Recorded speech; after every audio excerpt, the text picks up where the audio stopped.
Good afternoon, all. Welcome to another week of AVX Live. I'm Joe Gilderson, President of Corporate Audio Visual Services, and once again, I am joined by my co-host and creative director, Ryan Finch. Hello there. Mr. Finch, how are we doing today? We're doing excellent. How about yourself? I'm doing well. Is the wall going to stay up today? I mean, that's... I really hope it does. All right. We've had some incidences lately, so, Yes, just want to make sure. But just to get us started today, last week we had a really fun discussion and conversation with our auctioneer extraordinaire friend, Pat Tully. We discussed some great ideas about how nonprofits can increase their fundraising results. That's right. And if you'd like to take a look at that video, please go check out our YouTube page. It's probably the easiest place to track it down. We have all of our episodes there. But of course, it's also posted on our Facebook and LinkedIn accounts as well. Very cool. Yeah, I mean, Pat's excellent. So for any of the nonprofits watching, he has a really good end of year appeal idea. So maybe something you want to check out.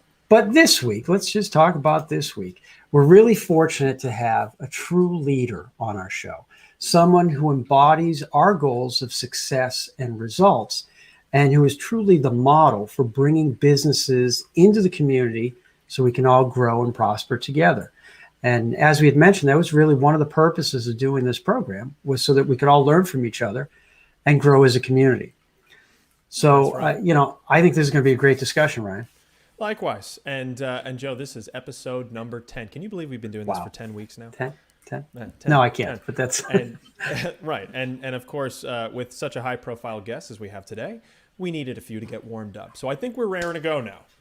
Okay. All right. Then we'll just get right to this. I mean, because time is of the essence today. So indeed. I would like to welcome Dr. Marsha Gordon, President and CEO of the Business Council of Westchester. As a leader of Westchester County's largest and most influential business organization, Dr. Gordon brings more than 25 years of community, commerce, and leadership experience. Under her leadership, BCW has tripled its membership, developed programs to meet the needs of the county's diverse business community, and become a lead advocate for business and economic development in the region and New York State. Dr. Gordon has been president of the Business Council of Westchester since 2001. She was also president of Build the Bridge Now, which helped to fast-track the building of a new Tappan Zee Bridge. Governor Cuomo appointed Dr. Gordon to the executive committee of the Mid-Hudson Regional Economic Council, resulting in over $300 million of state dollars invested in the region for infrastructure, workforce training, and economic development.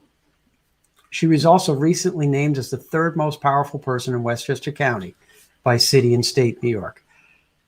Marsha Gordon serves on multiple boards, including the Business Council of New York State and the Westchester Putnam Workforce Investment Board. Prior to joining BCW, Dr. Gordon was president and CEO of Metropool, a not-for-profit organization that promotes alternative transportation options, and led the Greater Southern Dutchess Chamber of Commerce. She holds a BA from Brooklyn College, an MBA from Marist College, and a doctorate in business administration from Pace University. So please welcome Dr. Marsha Gordon. Thank you, Joe and Ryan. It's really, really a pleasure to be here. I felt like my life just passed before my eyes in those photos. And what an honor to be, I'll say, your double-digit guest today, 10. Congratulations. Well, we weren't sure we'd make it this far. Amazing. Corporate AV has been amazing. You are, one of the main examples that we use at the BCW. First of all, a Hall of Fame winner, a past Hall of Fame winner, well-deserved, and really one of the main businesses who pivoted in, we use that word a lot, but everyone had to pivot, including the BCW, to stay in business. And you did it, and you helped us do it. You've been our partner. So thank you, and congratulations, Joe and Ryan. Well, we appreciate that, and you guys you're always ahead. I mean, that's why you have all those awards on the wall behind you. You know, you're obviously doing something right. I've been at it for a while too, so thank you. But I have to tell you, that day on that bridge, formerly Tappan Zee, now Mariam Cuomo Bridge, that was one of the coldest days that I've ever experienced. And when I heard I had to be in the middle of the bridge on that day, people made fun of me because I was wearing my Mickey Mouse earmuffs and my boots and my heavy coat, and the governor was standing there with his, you know, he likes the cold, I think, and I really didn't care, but it was really an honor to lead that effort. And that bridge I walk it whenever I can. Whole 7.25 miles. It's pretty amazing. But you know, it's funny because I had to look for you in the photo. I'm like, where is she? Yeah, I was the one with the looking a little not as professional as I was cold. You looked cold. So but there was a lot going on during that time. So and it's a really great photo, you know. But you know, it's funny, Marsha, because I think I've probably known you for 16 years at this point. And because I've been a member of the BCW as soon as I moved here from Boston. And I tell the story sometimes that really the Business Council was my first kind of experience with the Westchester community, because I'd been talking to Lou. Lou was a former owner of Corporate AV. I said, so how do I get to know people? He said, I don't know, but try this Business Council roundtable. And literally Anton's is right down the street from our office. So that was my first experience really with the Westchester community. But you know, I remember when we met. Yep, I remember that.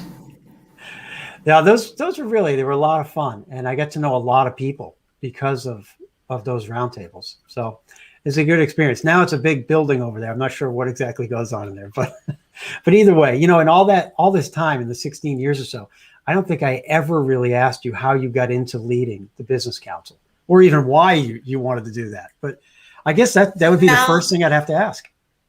Well, it's interesting because I found myself in the world of leading business organizations. I had lived in Dutchess County, and you know, it was mostly IBM territory. And so when I got my MBA from Marist, I found myself in not-for-profit management, and then in adult education at Marist College, and then actually needed, felt that I needed to get into the private sector, and found myself in Orange County originally as a membership director, and then thinking it was a good way to kind of morph into the private sector.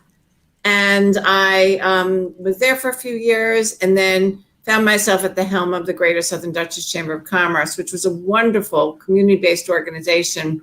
We recruited the Hudson Valley Renegades to Dutchess.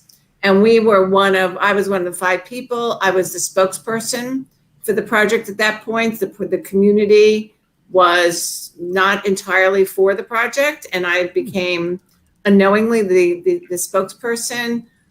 We built the stadium. We also recruited Nobody's Fool to the city of Beacon. And if you watch the movie with Paul Newman, you'll see my name in the Greater Southern Dutchess name in the headlines. So I found it was a great organization. I loved it, but I was ready to leave Dutchess. I'm originally a New York City girl, and really wanted, was committed to being there until my daughter grew up, and then found myself wanting to move closer to New York City, and not necessarily in the city because I love the Hudson Valley.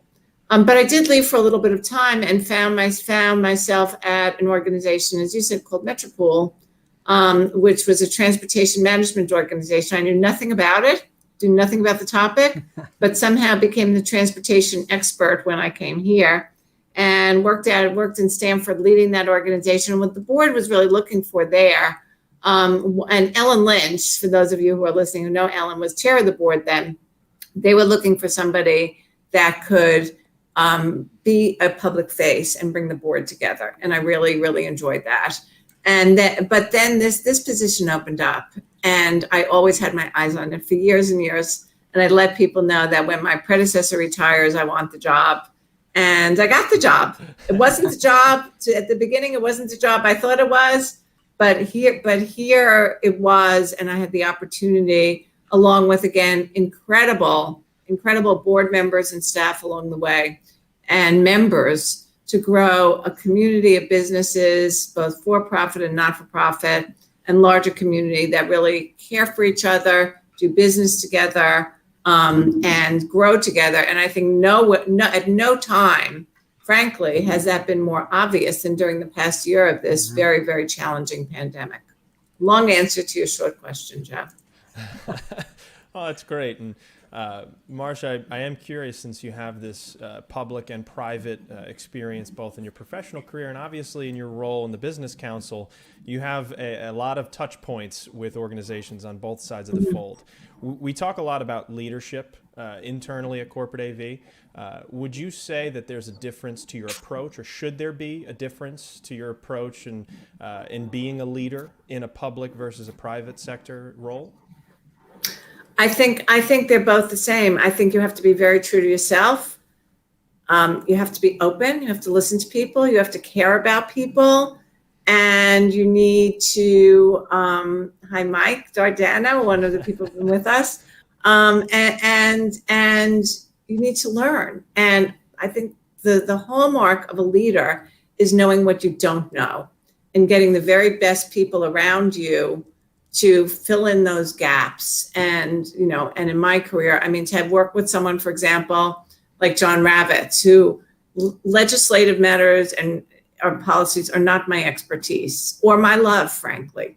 I understand it enough to be able to talk, but to work with someone like John Ravitz or someone like Amanda De Palma and Linda Tyler on membership and Yvette Molina, to really pull us all together and help us technologically and every other way. You have to have the right team together. And then I guess the only main difference, though many private organizations have boards also, is to get the board members around you, or in any way, your advisors, your people, your cabinet in some way, that are going to fill in those gaps. And you have to listen and you have to be open, even when you don't like what they have to say. Well, that's a good point. And you have a great team, Marsha. Hey, Ryan, can you put that comment up? Because that was really interesting. That's timely. Why don't you read that through from Marsha so she can hear a little Handler. bit. I was on Marsha's board for about a decade as clients helped recruit Marsha, encouraged me to help her promote the BCW. Marsha lit up Westchester's business scene by engaging each and every member, and membership nearly tripled. Marsha has fostered a community of business people helping business people, and it works. That was a nice comment. Well, and Adam was really one of those people at the beginning. Adam's going to laugh and maybe be embarrassed when I say this, because I'm probably not doing it as much as I should. But Adam would coach me in terms of my speaking. And he would coach me in terms of my tone of voice, in terms of my modulation. I hope I've improved, Adam, and I'm better than I was at the beginning. But I appreciated that. I appreciated that because I think at the beginning, I needed to learn to slow down a little and to modulate a little. And he was kind enough to say that to me. Well, some of us are still working on that. And many other things also. Adam's an incredibly creative person with his words and with his art, and he's amazing. So thank you. Well, I think it's just all about working together, and that's what you've been trying to do for these 20 years. And I know that most of the people that I would call friends, or certainly a lot of our suppliers, all generate from the Business Council, whether it's Progressive Computer, who helps us on our network and computing. I mean, it goes right down the line. We certainly, with Peter and the team at Capability Events, like, they're phenomenal. All these great groups, because I think there's a certain vision, and then everybody, you support each other by believing in similar things. And that's what I've come to find in the 16 years or so of being a member. So it's been a good experience. And I just want to say, Joe and Ryan at Corporate AV, you have been our partner, and talk about wanting us to sound and look good, whether it's been our Hall of Fame or our annual dinner or our Rising Stars. You've really been the ones to test it out, to make sure we're in the right place, to make sure we have the right lighting, to make sure that we're being heard. to be the voice of God sometimes when we start. And we count on your guidance. And you've been, since the pandemic started, you really showed us the way that virtual events can be successful and can be done. And I remember the first time we came to your studios last year, it was a little scary because we just didn't know. We didn't know what was happening. We were probably among the first. I know we weren't the first, but probably maybe the second.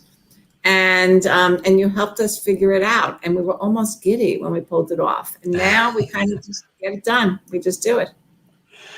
Yeah, like anything else, you develop new experiences and you train those muscles on how to do something new. But, yes.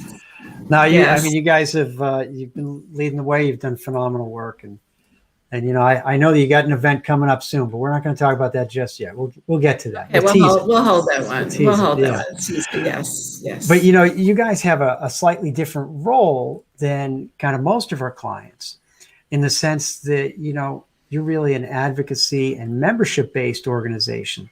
So what are some of the key drivers for you guys to grow your business? Because we don't usually get to talk about that. We talk to corporate, we talk to a lot of nonprofits, but what about you guys? So we really believe that we work kind of on two sets of the equation. We believe that we are here as the business membership organization in Westchester to help our members be profitable. And by the way, our members range from all the major corporations. We start with Regeneron these days because we're so proud of them and their accomplishments in saving so many lives, literally, to MasterCard and PepsiCo and Heineken and IBM and all of Con Edison and Verizon and all of those great organizations, to all of the large universities and hospitals, institutions, many.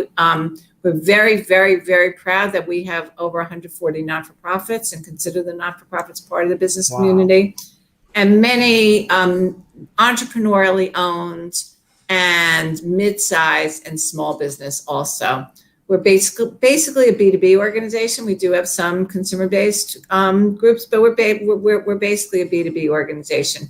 And so we want those businesses to be connected with each other, to be informed, to be educated, and to troubleshoot for them, and to be a resource for all of the other resources in the county. We're the giant connector. So we believe in working for the profitability of our members. At the same time, we believe in working for the prosperity of our community. And by the way, if our members are profitable, the community is prosperous. If the community is prosperous, the members are profitable. But we do that through our great legislative work, whether it's working with our coalition of developers these days, whether it's making sure that whether we're advocating for Empire City to get a gaming license, whether it's supporting the enhancement, not expansion, but enhancement of our airport, and many, many other legislative issues that John Rabbit so capably works on, to economic development work that we do. I'm very proud to be a member of the Governor's Regional Economic Development Council, and very proud to have been a driver behind both New Rochelle and Peekskill winning the Downtown Revitalization Awards for $10 million for those two communities and co-chairing those efforts. So we really work for economic development, driving our communities forward, and working in partnership with the county.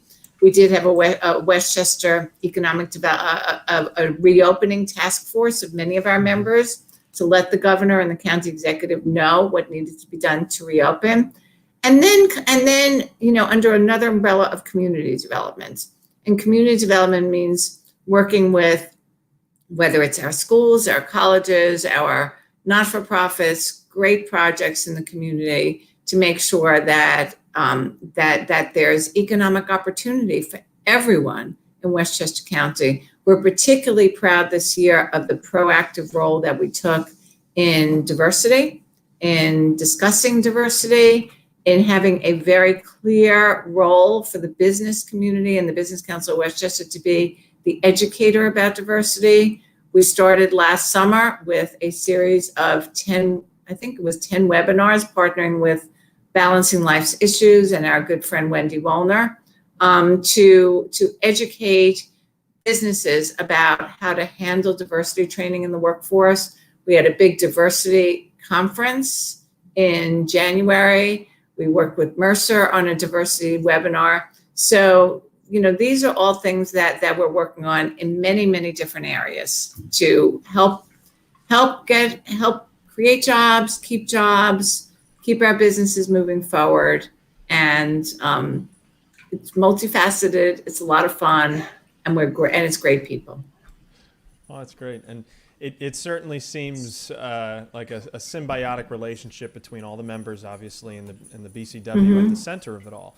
I do wonder, it kind of seems like your bargaining power, your leverage is greater the more membership we have. So would you say that the more buy-in you get is a better job that you can do ultimately? Absolutely. Absolutely. And every level of member, frankly, we talked about the large corporations, but we have probably over 100 solo entrepreneurs who are members. We do have a solo entrepreneurs council that gets together and meets, and Jill Singer leads that so effectively. We have a small business council that's led by Wiley Harrison.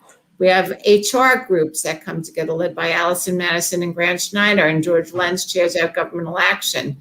And Susan Fox from WIHD leads our not-for-profit council. I know our women in business, led by Jamie O'Connell and Taryn Duffy. So we have many, many different peer groups that meet and get together. And yes, there is strength, there's absolutely strength in numbers. And so I want to put a plug in. We do have an event coming up in May called our Circles of Influence. And we have some goodies for those that joined during then. Linda Tyler is our director of membership. And if anyone is interested, wants an invitation, wants to talk about membership, she is the person. Oh, there you great. go. And I'll give her email. Maybe you could put it up, Ryan. It's ltyler@thebcw.org. Linda Tyler, our director of membership. bcw.org. Joe, I'll take that. You got it. I think that's a great idea, because I had a hard enough time spelling circles, to be honest. So, I'm an AV guy. I like pictures, so. Quick typing may not be my thing, but you guys are just doing so much, and the BCW is an amazing organization. I think that's why there's so many high quality people that are involved and trying to help lead the group and educate, like you're saying. And, I know in the pre-pandemic time, right, we'd meet and network and we'd all be face to face. And so I'm pretty sure every single person you mentioned, at least, on a first name basis, but we'd meet and we'd get together, whether it was weekly, monthly, it doesn't matter. But you guys also made a big transition, just like we had to. So what did you and the team do to adjust and pivot to keep connected to your members? Yeah. So look, first of all, we are so fortunate. I mentioned many of our leaders, but we're so fortunate to have as the chairman of our board, Heidi Davidson from Galvanize Worldwide. And, as how serendipitous of it that the person who is the chairman of our board now is someone that specializes in crisis communication. And she is amazing. So we had the support of the board of directors to really do what we needed to keep our members together. And we also had staff people who were quick and adjusted to learning the technology. The first time we were on Zoom, I don't think too many of us did Zoom before all this, but the first time we had a staff meeting on Zoom, we were giddy. And the first time that Amanda De Palma divided us into groups at our after hours event, it was amazing. And when we learned that we could do webinars and we could bring people together. And, at the very beginning, I think now we're all used to it. We're a little Zoom fatigued, probably. I know I am. But at the beginning, our members told us and continue to tell us that we were the organization that held it together for them, because we added more and more opportunities and events. We just did more. We did more. And we went from like 85 events a year to 110 events a year. And we did more council meetings. We got people together more because we realized that when Monday morning came or Friday morning came or Wednesday afternoon came, it gave the members an opportunity to connect. Also gave them a reason to get up and, and get dressed and, and look presentable. And I mean that because psychologically we all had to move together as well, and that wasn't so easy. I mean, let's be honest, it wasn't so easy. No, definitely not. And so I think that together we all supported each other. And but at the business council, we just decided we needed more outreach to the members. We needed to pivot more. We needed to be more on the cutting edge. And look, we run a business also. We sat and we looked at our budgets and we looked at different scenarios also. And so we were running a business too. We were very, very transparent with our board. We really let everyone know what was going on. And it worked. Our membership actually has grown exponentially during this time. And so it's been very, very interesting. Well, it's funny that you mentioned the variety and how quickly, because that was something I was blown away by. Just the constant activity, just the breadth of topics and the speed of delivery. Because someone who has to live in that world like every single minute of the day, that becomes really impressive. I think you guys might have done the same or more events than we did virtually. That's right. Yes. The events were one thing, but the other thing that we were really, and I saw a member who I knew had been challenged during this time. And frankly, I was very, very pleased when she renewed her membership with the BCW. And we had a conversation. I knew she's in the hospitality sector. I knew it was a really tough time for her. And I asked her, thank you, but, I'm curious to know what was of value to you. And she said that the things that were most of value were at the beginning, there were action alerts. We just sent one out today about idle loans, that we were the ones that got that information in the hands of our members as to, at the beginning, let's remember who was an essential business, who could stay open, who could be in their office, who had to close, who had to, we had a lot of HR information to get out. We had a lot on PPP and idle loans and small business loans. And we were able to get that to receive that information from multiple sources, frankly, look at it very quickly, understand the regulations around it, and get that out very quickly. And again, we had the team here that was able to physically do it, get it in a nice form, get it out quickly, and get it out correctly. And so we were really proud. And then we had Mike Giordano on the other end who got it on social media. So we widened the circle of people who was receiving all of that very valuable information that literally enabled them to stay in business. Oh, that's great. And Marsha, I do remember, when we were all in the thick of the, we'll call it uncertainty, and to some extent we still are, but in the very beginning of all of this, as it unfolded, I do remember looking in my inbox for those business council emails just to get a sense of can you cut through all of this for me and tell me, really what's going on and how does that actually impact my life? And, getting back to the leadership side of it, I would imagine that you saw that as both your role and the business council's role is to be a leader right now when everyone's looking for it. Absolutely. And, and then, frankly, with some of the relationships that we had forged on the county and especially the state level, the lead at this moment for our region in Empire State Development is a man named James Kozenblatt. And there would have been times when a member would email me a question at 11:30 at night, and at midnight at night I had an answer for that person. And so, and even the other day, someone had a question as to how many people are allowed back in her office, and I got James on the other phone, and he had the answer. And so the business council doesn't always have all the answers. We really, really don't. But we always kind of know where to get them. We do. We know who to call and who to connect and where to get those answers. And really having partners again, like corporate AV. You guys you've been amazing partners to us, and it's appreciated. I think everybody's just trying to find their role and figure out how they can help others. And that's where you guys becoming such a great resource, especially the very beginning, the PPP, the loans, it's like, that was just so chaotic and it's just so unheard of.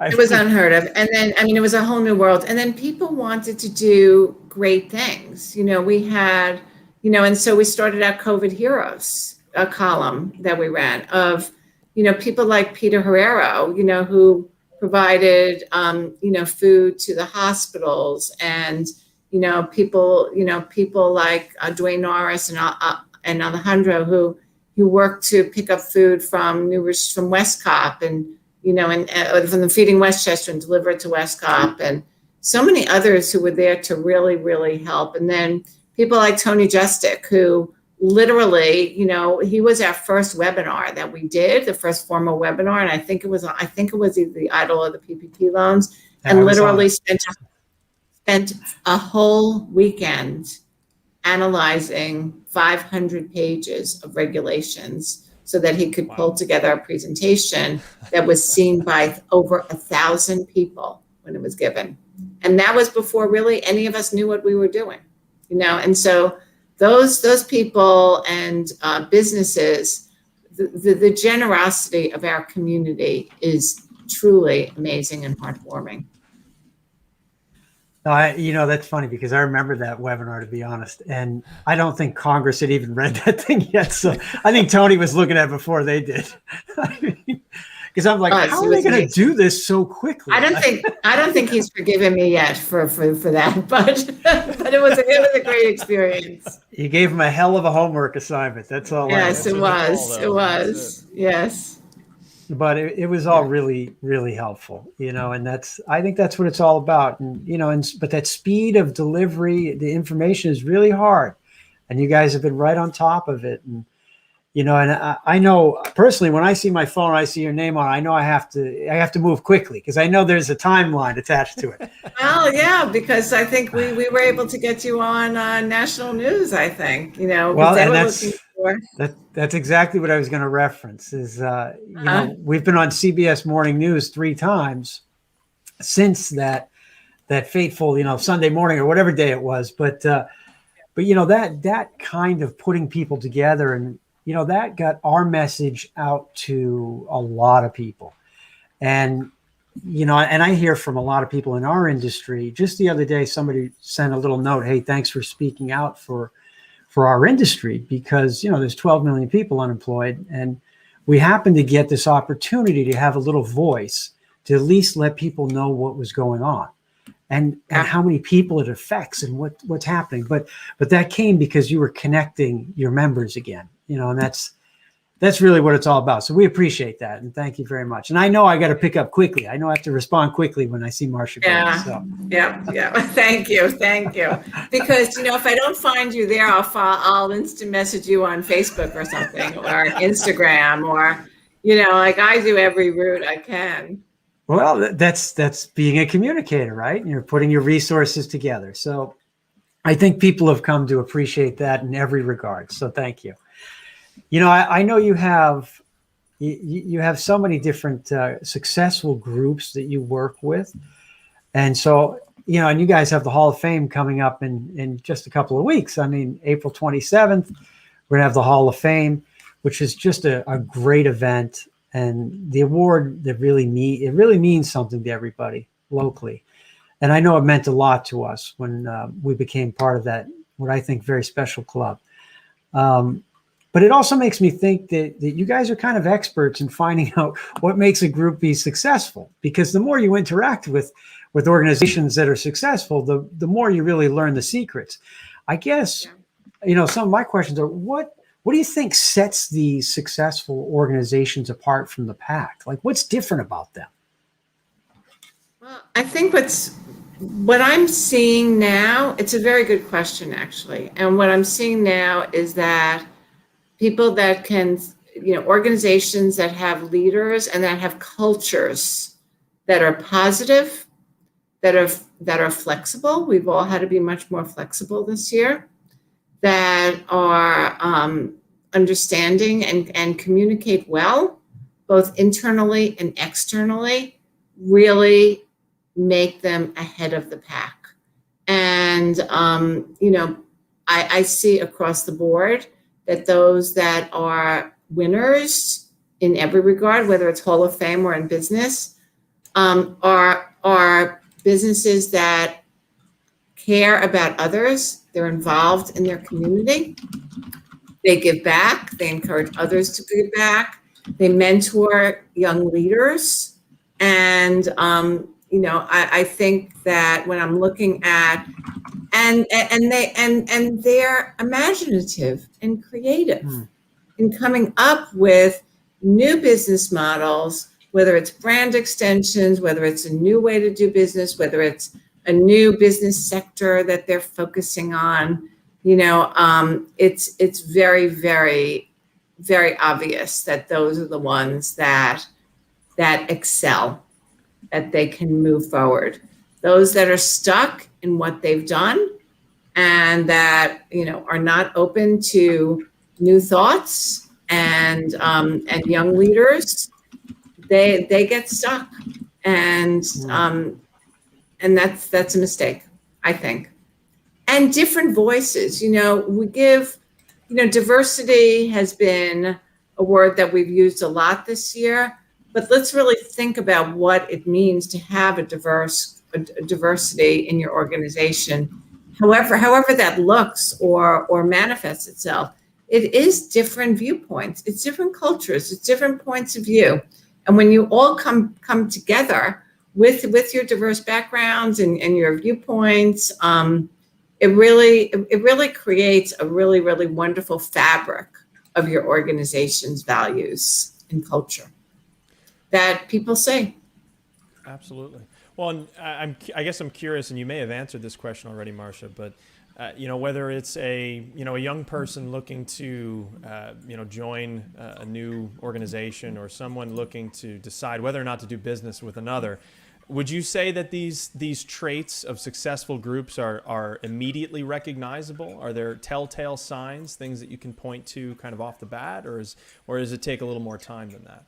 I think it depends on the leader and on the person. Some people are really out there and show, but I think if you dig to some, it's very obvious, but some, when you look a little bit deeper, it's going to become obvious. And it's a good question, because maybe we'll all be looking at those traits in people now, and so I think it's a very good question to ponder and maybe to come back to at some point. But I love meeting people that energize me.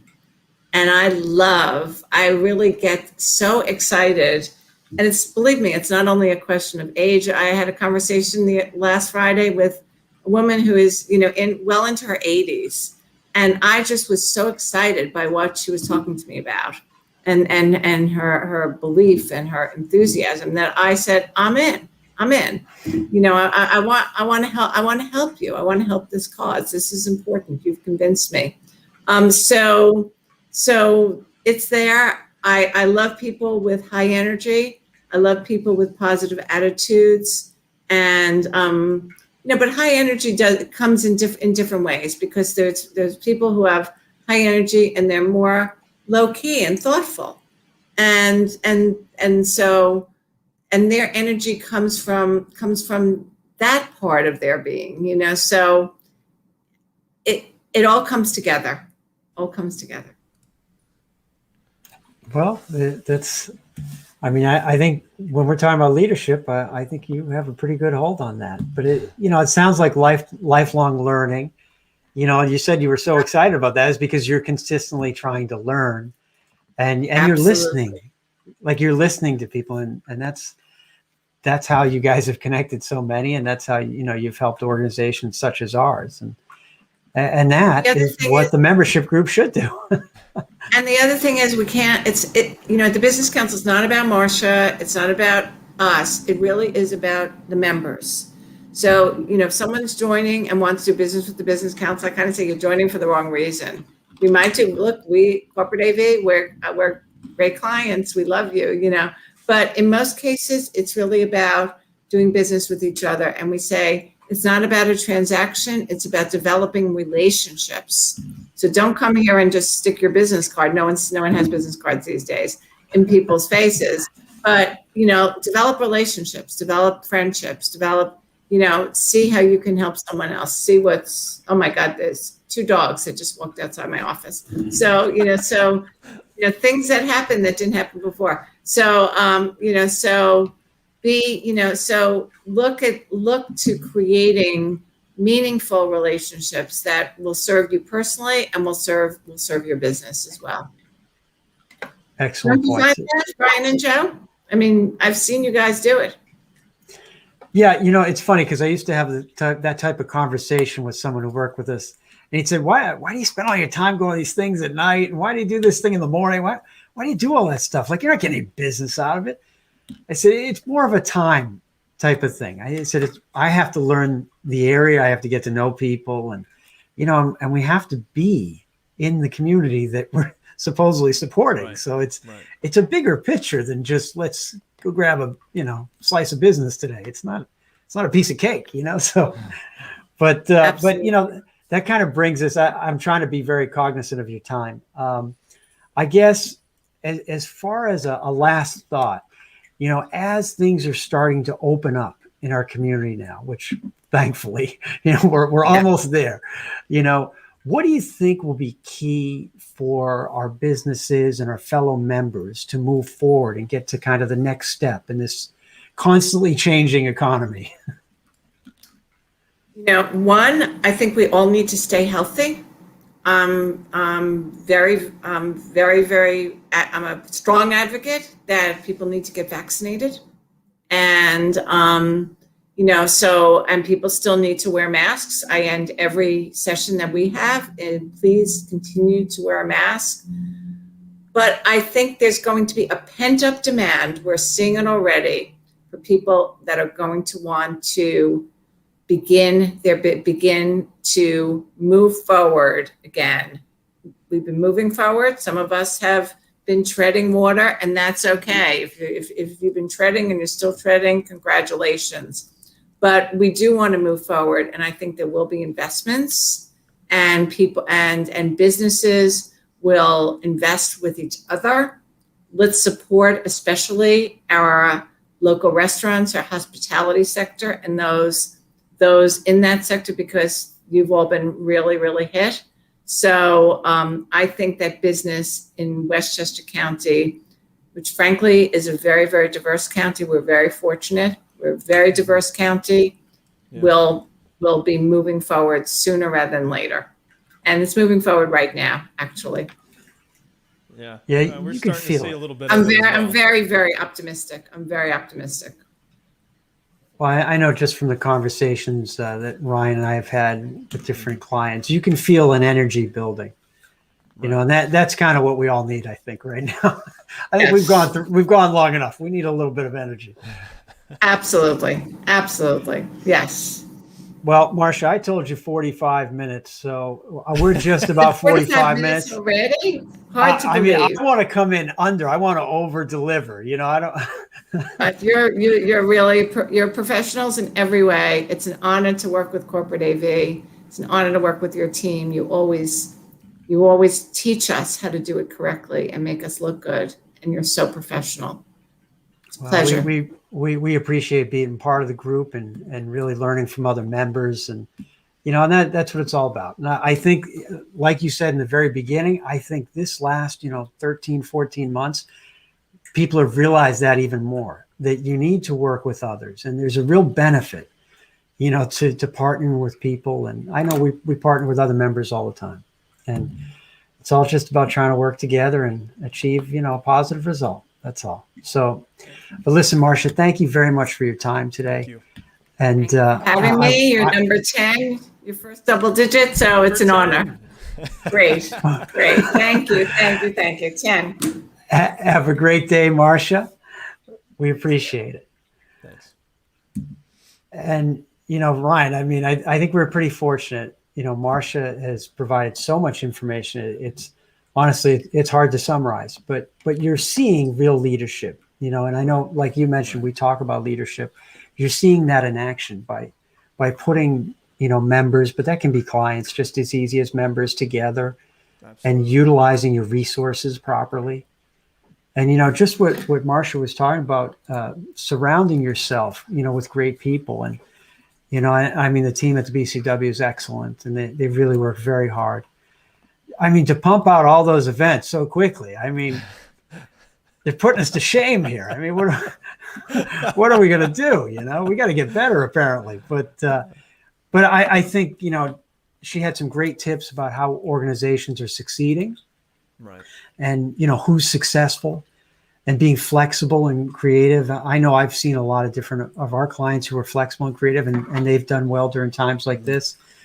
You know, some of the other people who are always giving back, like they're always there. They're always supporting their community. Right. You know, and Marsha knows everybody. So she knows exactly who. That's why she can give you names just like that right off the top of her. She will find you on Instagram if she needs to get a hold of you. So, but and she will. She'll track you down. But it's going to help you. You know, and I think that's the important thing. But listen, I don't want to tie everybody up too long today. I just Ryan, let's just put that graphic up quick about the Hall of Fame coming up on the 27th. That is right. Here it is. So we will hopefully all see you all there virtually. Please do take a look and support some of these great organizations and individuals who are going to be recognized on this great evening. All very worthy organizations and individuals. Fantastic.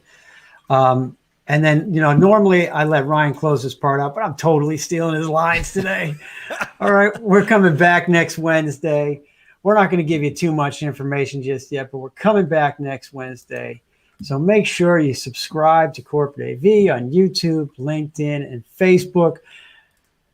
And hey, listen, thank you, Eddie. I'm glad that you're watching. We appreciate that. And Adam and Mike and all the others that have been watching.